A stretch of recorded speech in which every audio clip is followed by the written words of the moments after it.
امام حسن رضی اللہ تعالیٰ عنہ کو آپ صلی اللہ علیہ وسلم نے خواب میں عجیب دعا سکھائی۔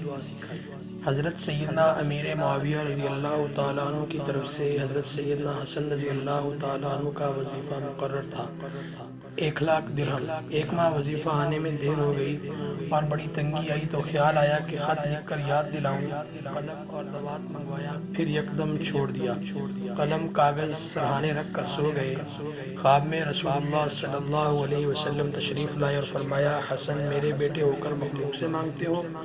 کہا تنگی آ گئی ہے۔ تو فرمایا تو میرے اللہ سے کیوں نہیں مانگتا؟ کہا کیا مانگوں؟ حضور صلی اللہ علیہ وسلم نے خواب میں مندرجہ ذیل دعا سکھائی، اللہم اقذف فی قلبی رجاءک واقطع رجائی عمن سواک حتی لا ارجو احدا غیرک، اللہم وما ضعفت عنہ قوتی وقصر عنہ عملی ولم تنتہی الیہ رغبتی ولم تبلغ مسألتی ولم یجری علی لسانی مما اعطیت احدا من الاولین والآخرین من الیقین وخصنی به یا رب العالمین۔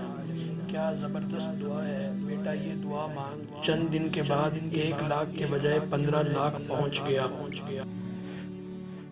دوستو یہ بہت زبردست دعا ہے۔ جو بندہ ہر نماز کے بعد 1 مرتبہ یا 3 مرتبہ اس دعا کو پڑھنے کا اہتمام کرتا ہے تو اللہ تعالیٰ اپنے غیبی خزانوں سے اسے رزق حلال عطا فرماتے ہیں اور اپنی مخلوق میں اسے کسی کا محتاج نہیں رہنے دیتے۔